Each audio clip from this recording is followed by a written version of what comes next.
Hey, thanks for joining us on another episode of the Digital Results Show. I'm here with my friend and mentor, Judge Graham, who just launched his brand new book, Scale with Speed, that you can get at scalewithspeed.com. So I'm really excited to have you on the show today, Judge. Excited to be here, man. Thanks for having me. Yeah. So reading through this book, a couple of the chapters that I thought were really important and made a huge difference in stuff we applied to our business was the first one about making decisions quickly. Mm-hmm. And I know that you've got a framework for helping other people make decisions quickly. So to the other business owners and entrepreneurs watching this show, I'd love for you to maybe kind of walk through a little bit about what that framework is on how to make those quick decisions. Yeah, sure, right. So we're faced with like 35,000 plus decisions a day. I mean, think about that. It's crazy, 35,000. Wow. So our mind can only process and handle so much. So, and that number is only increasing with the amount of technology we have, within our phones and always on and getting emails and Facebook. And so we're just data overload. And with that data overload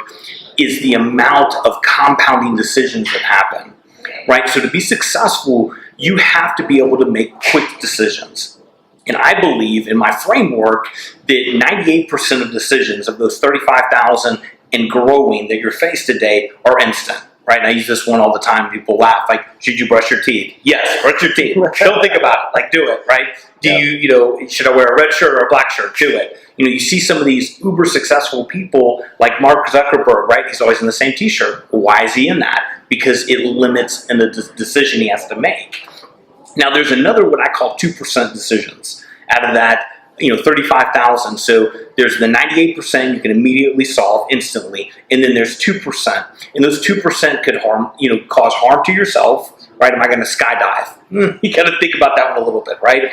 Or is this a financial? I'm going to sign a lease on a 10-year space to grow my business.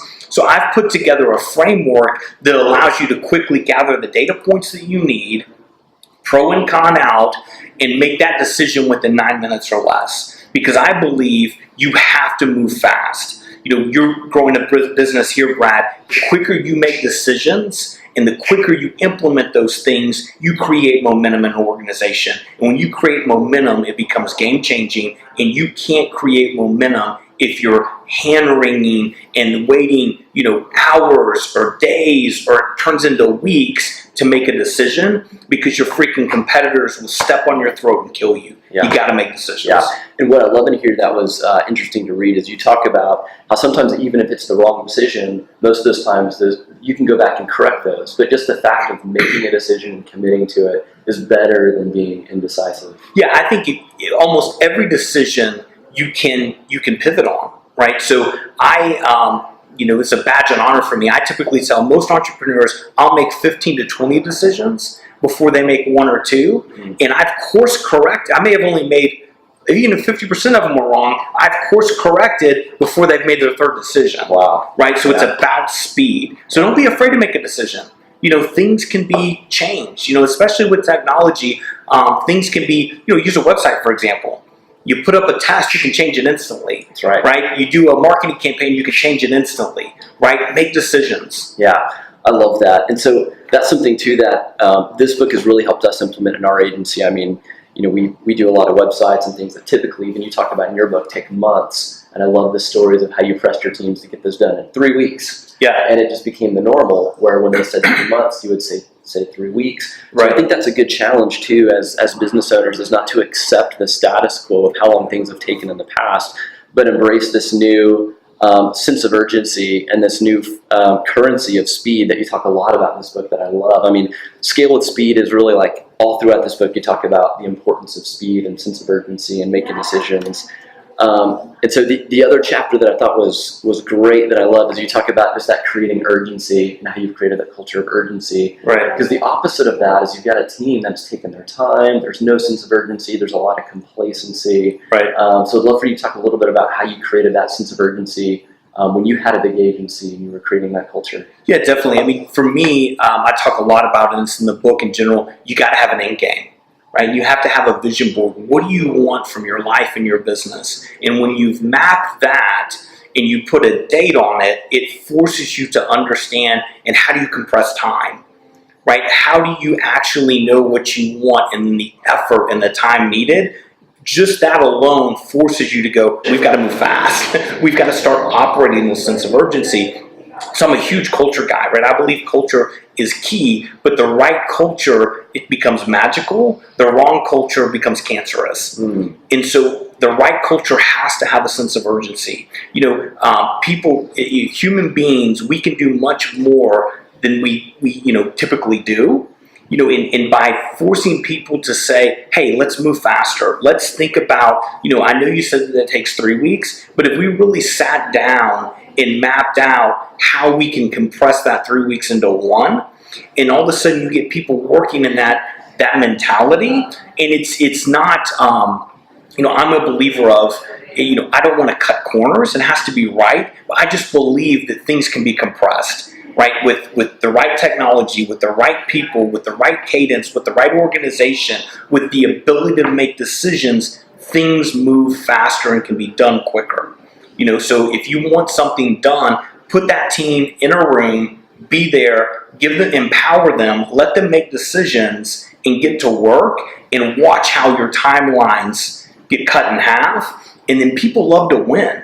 Brad, people like winning. People like accomplishing things. You start putting hard dates on it. People work together as a team and they accomplish those things. They like that momentum. They like that urgency, and they like winning, and you want to do more. And that compounds as your organization grows, and you just have a culture that becomes urgent that to me is magical and starts to skyrocket in growth and profit. Yeah, that's fantastic. Well, thank you for sharing that. Yeah, for sure. I think what I love about this book too is, you've got so many of those personal stories. You've been through it from like failure to success, and this is really that practitioner's book for people that are in it every day on the grind. Yeah, like myself, of trying to really figure these problems out and have kind of that guide that's inspiring. So if you were to go back in time and talk to like maybe 10 years ago, if you were to go back to yourself 10 years ago today, what would you give yourself as a piece of advice from what you know now? Right. I'd have less grays in my beard, which would be great. I think the advice, I'm a firm believer. You've got to live through the process. I think the process for me is key. I think the advice I would give myself would be to not care as much about what others think. I believe that, you've got to stay steadfast and believe in yourself, and you can't, you can't please everybody, right? And you've got to be committed fully, which I was, but I think even being more committed to my vision and understanding, and surrounding myself with people that only wanted that vision, I would have spent less time on trying to, convert people that wouldn't. Right, and that helped me build this book of that urgency. And again, culture is so key. So the advice I'm giving people is, I don't care if you're in a product business, you're in a service business. If you're going to grow a real business, you need people, and those people need to be freaking swimming in the Kool-Aid. Right, you've got to create a culture that everybody knows their who, what, why, and how you do it, and why you're the best. And they've got to be committed to the process, and they got to be committed to the goals. And if they're not, you got to cut them. Yeah. Right. And so that would be the thing. I would have moved a little faster, and trust me, I move fast. And it's worked for me and been a part of that. They know that, but I would have moved even a little faster on those things. Oh, I love that. Yeah. Well, one of the things that I really like too is, I forget who said this, but there was some entrepreneur podcast that talks about, if everyone is loving what you're doing, then you're probably not doing the right thing. So whenever you're charging forward on that mission and you're doing what you believe in, you're naturally going to have people that maybe aren't on board or aren't going to follow you or like what you're doing. Right. But that means that you're doing the right thing. Yeah. So I love that piece of advice. That's great. So, working with through this book and actually applying these things in my business has been huge. And if it's okay with you, Judge, sure. I'm going to put a link in the show notes here that will give a link, one, where you can go buy this book for, $20. Yeah, and $19.95, free shipping, and I'm signing the first 3,000 copies. There you go. So make sure to get this book. This is one of those books that you come across every once in a while that truly is a game changer. If you read this and apply this, there's some game-changing stuff in here. And we'll also put a link in there maybe too with some of your resources. You've got some great free downloadables that people can actually apply, like the money sheet. That's one of the simple things just to keep track of focus of what the most important priorities are for generating revenue in your business. But lots of great practitioners' guides for download. Yeah. So we'll put this as a link in our show notes. Again, this is Judge Graham with judgegraham.com and his book Scale with Speed. Thank you so much for being on our show, Judge. Love it, man. Thanks for having me on. Yeah, so make sure you guys subscribe to this. We're going to send them to your email. We're doing them once a week. So we'll see you next time.